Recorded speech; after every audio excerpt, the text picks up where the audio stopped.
Home sellers are starting to freak out as they are faced with the harsh reality that we're not in just some mild shift. We are in a full-blown downturn in the housing market. And even though many realtors and many economists, they don't want to admit it, but if you are even a thin review of what we saw happen in June and particularly July, because some of the July numbers are out and they are all heading in the same direction, down.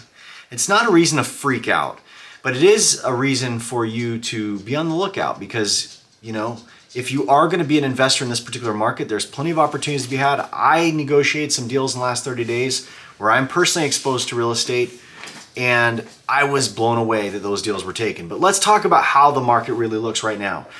According to data, the most recent data on the housing situation, particularly new construction, there are 463,000 new single-family homes in all stages of construction. So right now, the builders have the highest amount of active supply, meaning in all stages, levels are very high, highest level since May of 2008. Now that's a 30% increase over the same month in 2021. The Census Bureau also points out that the new home sales are down 17%, which is barely above what they were in April of 2020. So the amount of people actually going in, buyers and traffic is off. Obviously, we're hearing it locally from our new construction partners and people that are working in the offices.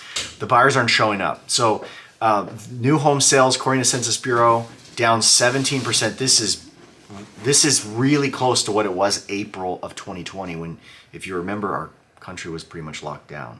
So it's a very, very low number. Traffic is an indication, obviously, of exactly what buyers think about the current state of things. I mentioned recently, I just did a report where we went over Fannie Mae's consumer sentiment index, where they're basically kind of bringing up where people feel about the economy, buyers and sellers in the housing market. It's record low. It was very, very, it's like 80% negative report, which I don't think I've ever seen it that low in recent years.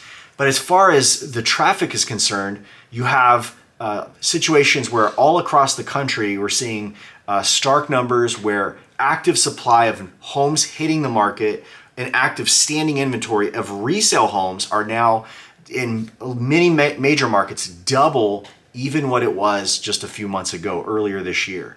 According to the California Association of Realtors, pendings there plunged 40%. Again, that's an indication of the future of what we can anticipate seeing in the housing market for California. I know when I looked at some recent data across the housing market, it's not good. A lot of the market data for housing in all metro areas are in the red. So to give you an idea, pending home sales, all metros, I mentioned California a second ago, year over year, lowest point in 4 years, okay? On a steady decline month over month for several months running now. Active supply, believe it or not, seems to be a little slow. So amount of people actually bringing homes to the market is seemingly, not at a reasonable pace. It seems like there's sellers that are just kind of panicking about having their homes hitting the market.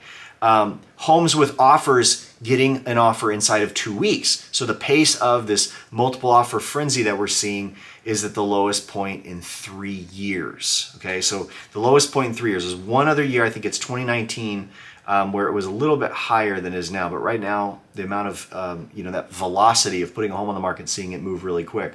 Volume of homes sold in the last 3 weeks is the lowest in 4 years. Okay, so we're seeing a lot of these dropping pending, translating to, to seeing the outcome. The sale of the house is actually are slowing down. And I know in my market particularly, I mentioned on a couple of videos ago, we're seeing these large corporations, these large investor groups that have owned a lot of real estate. Many of them were in a positive trend of buying. They were using the money up as fast as they could. They were still putting 20, 30, 40 homes under contract in my area in Central Florida. They canceled a bunch of contracts all in a wave in April. Lost hundreds of thousands of dollars, just gave their deposits up and left the houses. And so those were investment firms coming in the market, just left, okay? Very common for our listings to see a lot of investor activity from Wall Street guys, not seeing it anymore at all, okay?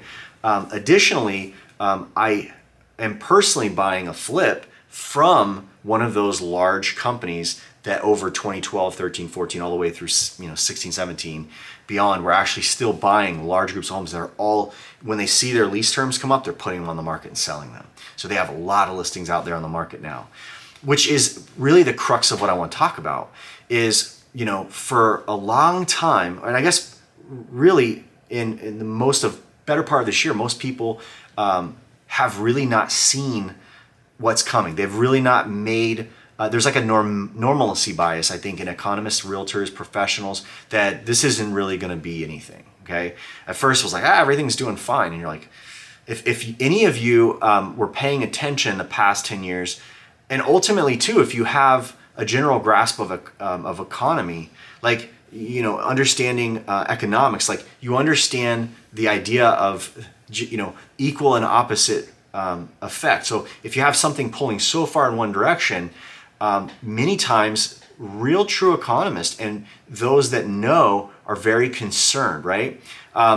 Our Fed did not say that this was a concern, right? They lied. They went quarter after quarter. This isn't really a concern yet. This really isn't a concern yet. And then everybody's going broke under inflation. And now it's a concern that needs to be tempered. But one of the things that I want to dispel really quick is that most of the professionals and realtors that are in the marketplace, they're hanging their view of all this on one thing, which is this isn't a financial catastrophe. Okay, this isn't a mortgage made situation like 2008. And secondly, there's a misnomer. I think it's a misnomer. I'm going to explain why, because they're seeing in evidence that right now, this is not going to be the scope of a crash, a deep downturn, because housing is such short supply. Housing is an undersupply.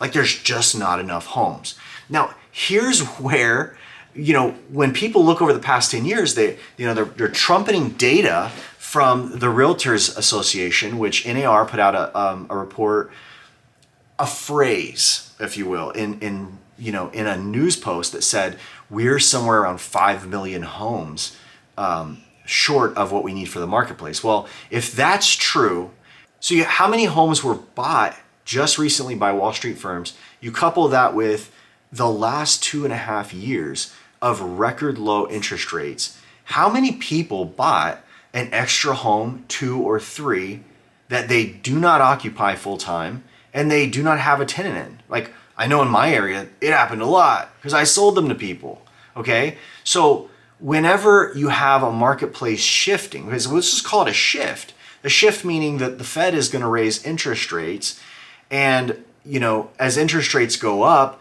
it affects the free and easy money and the flow that went through the marketplace to fund projects and to create jobs and all these kinds of things, where businesses had flow of capital like no other time in history. So if that's the case, what happens when that's all reversed? Well, I'll tell you what's happened. Facebook, Mark Zuckerberg, Google, Amazon, all 3 of these companies are either laying off already, slowing of hiring, record low over previous years, or saying, hey, warning, it's coming. Layoffs are coming, okay?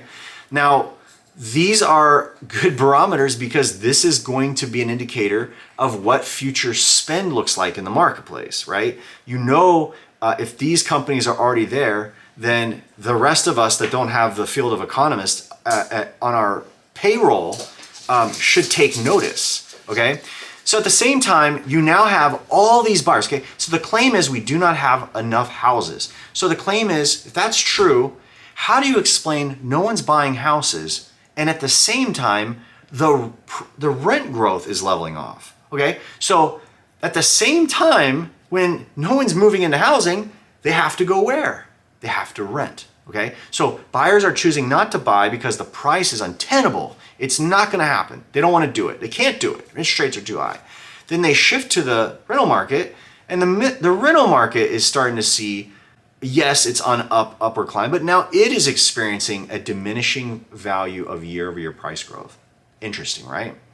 All that to say this, if you're taking into